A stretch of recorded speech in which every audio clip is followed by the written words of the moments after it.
Los espartanos no nacían guerreros, se hacían. Cada niño que llegaba al mundo en Esparta enfrentaba su primera prueba antes de dar su primer grito. Los ancianos del estado examinaban a los recién nacidos en busca de deformidades o debilidades.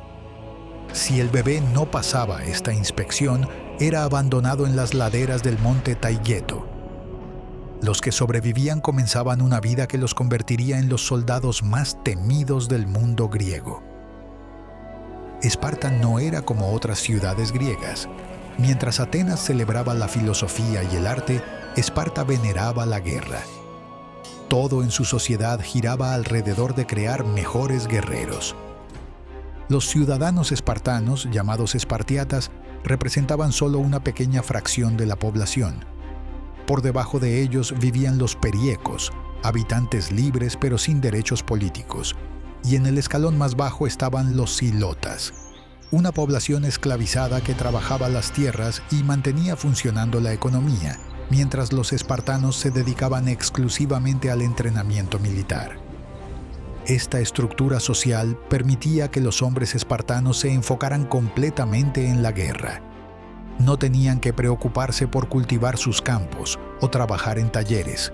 Su única responsabilidad era convertirse en los mejores soldados posibles. Y para lograr esto, Esparta había desarrollado el sistema de entrenamiento más brutal y efectivo del mundo antiguo, la agoge. A los 7 años, los niños espartanos eran arrancados de sus hogares. No había despedidas emotivas ni lágrimas de las madres. Los padres entendían que este momento llegaría y que era necesario para el bien de Esparta. Los niños eran llevados a barracas donde vivirían en grupos llamados agelai. Desde el primer día aprendían que ya no eran individuos, sino parte de algo más grande. El entrenamiento comenzaba de inmediato. Los instructores, veteranos curtidos en batalla, no mostraban piedad. Los niños aprendían a leer y escribir, pero solo lo básico. Su verdadera educación consistía en endurecer sus cuerpos y mentes para la guerra. Corrían descalzos por terrenos rocosos hasta que sus pies se volvían duros como cuero. Luchaban entre sí hasta sangrar. Dormían en camas que ellos mismos construían con juncos del río, sin mantas ni comodidades. La comida era escasa deliberadamente. Los instructores querían mantener a los niños hambrientos y agresivos. Esta hambre constante los obligaba a desarrollar astucia. Se les enseñaba a robar comida, pero si los atrapaban, los golpeaban severamente. No por robar, sino por ser lo suficientemente torpes como para que los pescaran. Un espartano debía ser sigiloso e ingenioso, cualidades esenciales para la supervivencia en campaña.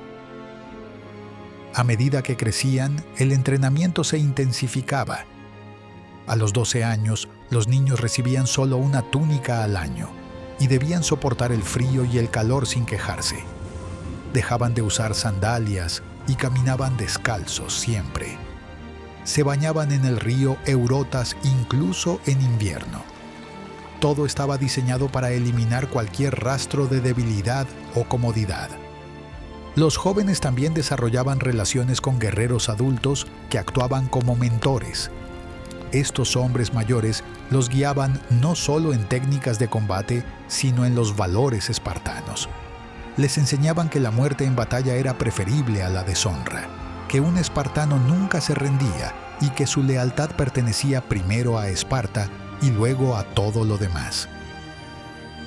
A los 18 años, los jóvenes enfrentaban pruebas aún más duras. Algunos participaban en la Cripteia, una institución secreta donde los mejores estudiantes eran enviados solos al campo con solo un cuchillo. Su misión era sobrevivir cazando y matando ilotas que consideraran peligrosos. Esta práctica servía múltiples propósitos. Eliminaba posibles líderes de rebeliones serviles, enseñaba habilidades de supervivencia y endurecía a los jóvenes para matar sin remordimientos.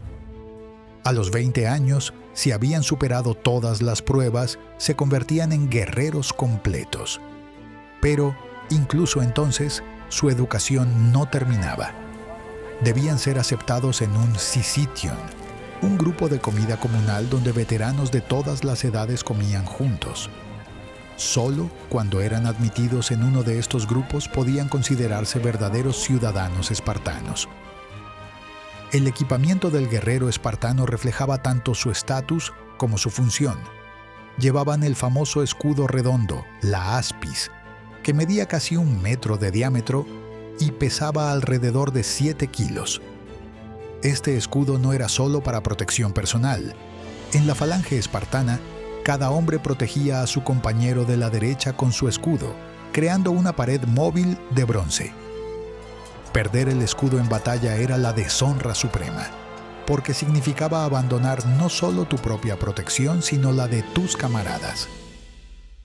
Sus madres les entregaban el escudo con las palabras rituales, con él o sobre él. Esto significaba que debían regresar victoriosos llevando su escudo o muertos, transportados sobre él como camilla. No había tercera opción para un espartano. Su armadura consistía en una coraza de bronce que protegía el torso, grebas que cubrían las espinillas, y el distintivo casco corintio que dejaba solo una abertura para los ojos y la boca. Este casco proporcionaba excelente protección, pero limitaba severamente la visión y la audición, lo que hacía aún más crucial mantener la formación cerrada con los compañeros. El arma principal era la dori, una lanza de 2,5 metros con punta de hierro. Esta lanza estaba perfectamente equilibrada para usar de estocada en combate cerrado. Si se rompía, el guerrero tenía una espada corta llamada shifos como arma secundaria. Pero los espartanos confiaban principalmente en la lanza y en la fuerza de su formación. El aspecto más revolucionario del combate espartano era su formación en falange. A diferencia de otros ejércitos donde los guerreros luchaban como individuos buscando gloria personal, los espartanos combatían como una unidad única. Se formaban en filas apretadas, 8 hombres de profundidad con sus escudos superpuestos, creando una pared casi impenetrable. Las lanzas de las primeras filas se proyectaban hacia adelante, mientras las de atrás esperaban su turno. Esta formación requería disciplina absoluta. Un solo hombre que rompiera filas o huyera podía destruir toda la línea. Por eso, el entrenamiento espartano enfatizaba tanto la cohesión de grupo y la supresión del instinto individual de supervivencia. Un espartano aprendía a confiar completamente en el hombre a su lado y a saber que ese hombre confiaba en él de la misma manera. En batalla, la falange espartana avanzaba lentamente hacia el enemigo, manteniendo la formación perfecta. No corrían gritando como otros guerreros griegos, se movían al ritmo de flautas, cantando himnos de guerra, con una disciplina que aterrorizaba a sus enemigos.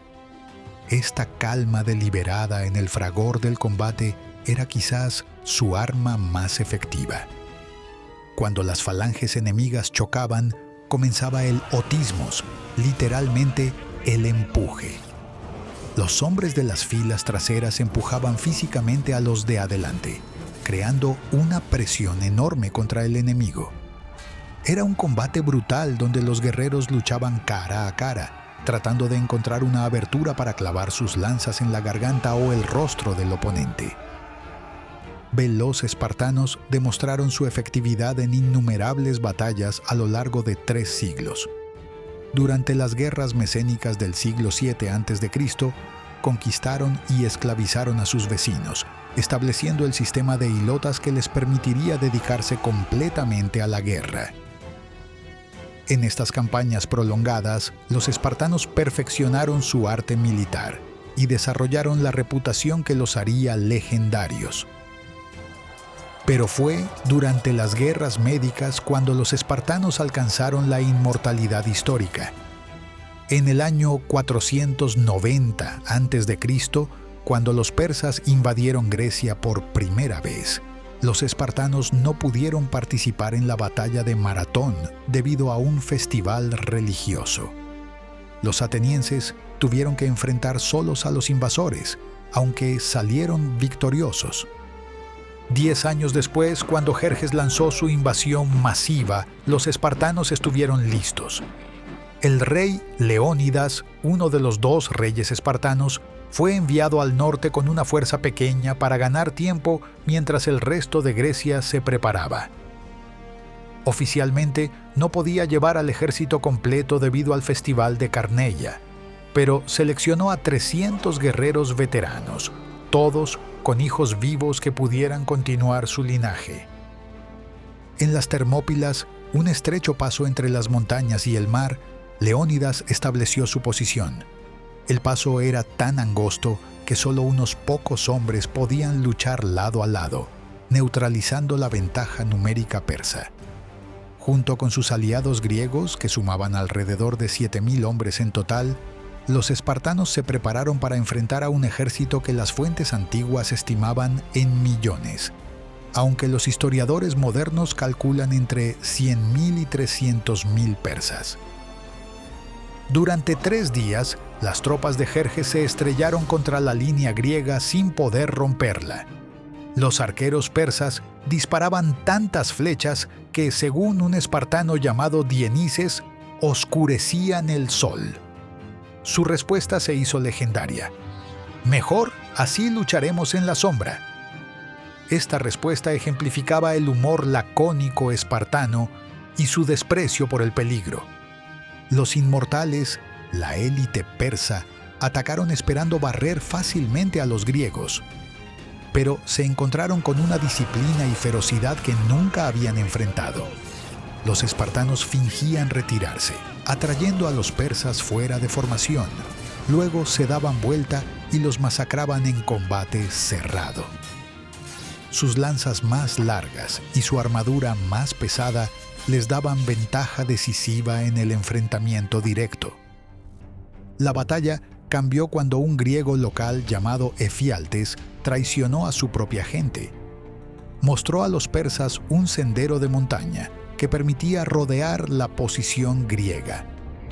Cuando Leónidas se enteró de que estaba siendo flanqueado, envió a la mayoría de las tropas aliadas a retirarse. Él y sus 300 espartanos permanecieron, junto con 700 tespios y 400 tebanos. En el último día, sabiendo que la muerte era inevitable, los espartanos lucharon con una furia que asombró incluso a sus enemigos. Leónidas murió en la primera carga, y la batalla se centró en recuperar su cuerpo. Los espartanos formaron un círculo alrededor de su rey caído y resistieron oleada tras oleada de ataques persas. Cuando se les rompieron las lanzas, usaron sus espadas. Cuando se les rompieron las espadas, lucharon con las manos y los dientes. Al final, todos murieron excepto un mensajero que había sido enviado antes de la batalla final. Pero su sacrificio no fue en vano. Habían demostrado que los persas podían ser derrotados, habían dado tiempo a Grecia para prepararse y habían inspirado a otros griegos a seguir resistiendo. Meses después, la flota griega destruyó a la armada persa en Salamina, y al año siguiente el ejército persa fue aniquilado en Platea. Los espartanos también dominaron durante la guerra del Peloponeso contra Atenas. Durante casi 3 décadas, desde el 431 hasta el 404 a.C., demostraron ser superiores en tierra mientras los atenienses controlaban el mar. En batallas como Anfípolis y Mantinea, los espartanos aplastaron a sus enemigos con la misma disciplina implacable que habían mostrado contra los persas. Su supremacía militar parecía inquebrantable hasta el año 371 a.C., cuando se enfrentaron a los tebanos en Leuctra. El general tebano Epaminondas había estudiado cuidadosamente la táctica espartana y desarrolló una respuesta brillante. En lugar de enfrentar la falange espartana de frente, concentró sus mejores tropas en un ala y atacó en diagonal, rompiendo la línea espartana por primera vez en siglos. Esa derrota marcó el fin de la hegemonía espartana, pero no de su reputación. Incluso cuando su poder declinó, Otros griegos seguían considerando a un espartano como equivalente a varios guerreros ordinarios. Su sistema de entrenamiento y su disciplina militar siguieron siendo el estándar contra el cual se medían todos los demás soldados. Los espartanos también desarrollaron un código de honor único. La cobardía era el peor pecado posible. Un guerrero que abandonaba su posición en batalla era marcado como tresas, un cobarde, y se convertía en paria social. Tenía que vestir ropas diferentes, no podía casarse ni participar en festivales religiosos. Muchos preferían el suicidio a vivir con esa deshonra.